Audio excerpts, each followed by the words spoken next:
going to share with you how we manage inventory, because that's another area that requires working capital. I shared in my video before that when I came to Hotel Line, the first day I was walking around, I saw a store, and the store has aircon, and there was a storekeeper, and I look at what's inside there. It's all printed material, mostly printed material and stationery items. So I was saying, we are not in the stationery business. Why are we doing with this, right? And then the air conditioning and the staff, the full-time staff cost money. In fact, then I checked what is the inventory there. The inventory there was only about 40,000 ringgit. So I said, doesn't make sense, right? No. So what I did was, I looked at the whole thing, then I said, okay, we're going to streamline the process. I called the stationery supplier on all the stationery items, and I said, I'm going to return all this to you. You give me credit for that amount, but I promise to buy from you. So what we do, anyway, after we return, he's not going to return the money. He's just keeping it for us. And as we consume, we'll bring it back, and then we'll roll it down to zero. So then we change the procedure in the company. Every department will order their own stationery around Wednesday of each week, and the stationery supplier will supply on Friday. The department will receive it themselves, and because it's been delivered to the department will sign for it, and for accounting it's also simplified. It's just charged straight to the department cost, right? So everybody is happy, right? And zero inventory. Then we look at the printed stationery. Then I was talking to my people and say, look, why are we bringing so much? Oh, Mr. Tan, because there's an MOQ. But I said, we change very fast. When we brainstorm something and we find out that this doesn't work, we will change the inventory system. So I said, never mind, whatever is there, we'll use it up. And what we did with those forms was, we also send it to every department, because nobody's going to steal those forms, right? So we give it to every department, and we order only for 3 months, and we don't care about the MOQ. If they ask for MOQ, we say, okay, we only ordered 3 months, this is roughly how much it is. If it's higher price, it's better to pay, because you avoid obsolescence. And sometimes when you change and you are using the old form, it creates another problem of training people. So that takes care of all the inventory item, right? Now, on the food and beverage, we practice just in time. In other words, let's say we have a banqueting function. It is for 3 days. So 1 day before the event, or 2 days before the event, the inventory for the event will arrive. The chef will cook for the day, and it is served over the 2 or 3 days. So at the end of the 3 day, or whatever is the time cycle for that event, the inventory is zero. So we know exactly, it's very easy to compute what was the cost related to that event. And we know the revenue.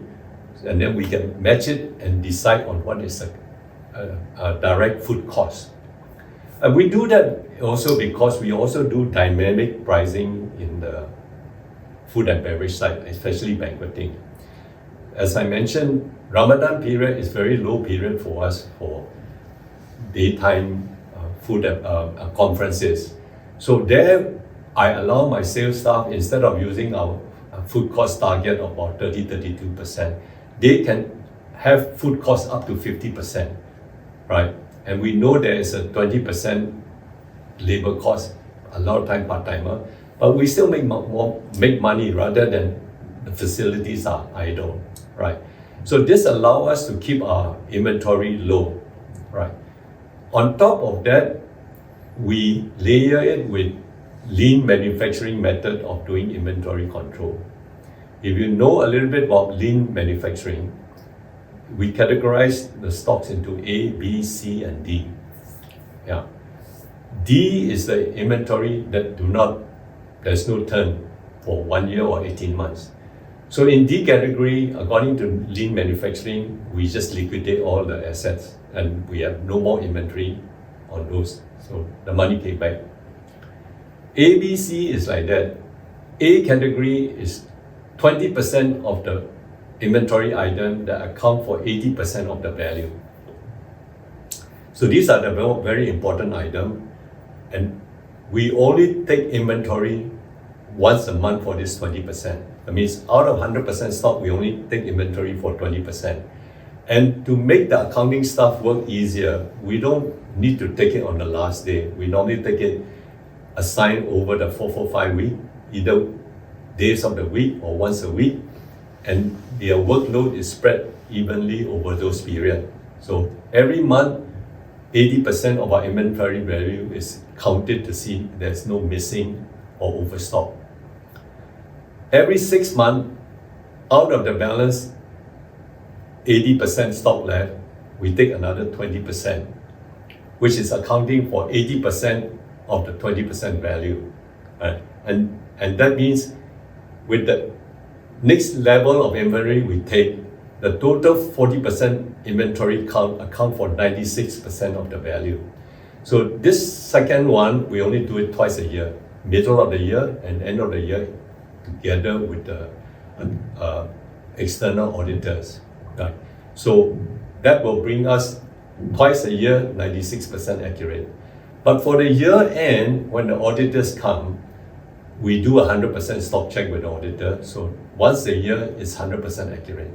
So it's 80 all the time. Once in the middle and towards the end is 96%, and finally end of the year, 100% inventory. That's how we keep our inventory low. And just to share with you, for this hotel, we're doing 44 million business. Our total inventory is about 800,000, which is, we are turning 55 times, 44 times divided by 80 times, 44 times, which is again, very, very high turnover of inventory. Okay, just to talk about stationery inventory, about 15 years ago, we took over a hotel from an international operated company. And when we checked all the stores, guess what? There's a stationery store, and there was about $30,000 to $40,000 worth of printed stationery, which has not been used from day one. That means it's sitting in the store for 10 years. And when we look at it, we also cannot use. So typically that type of form, if you print so much, especially because printers press you for the MOQ, you'll end up wasting all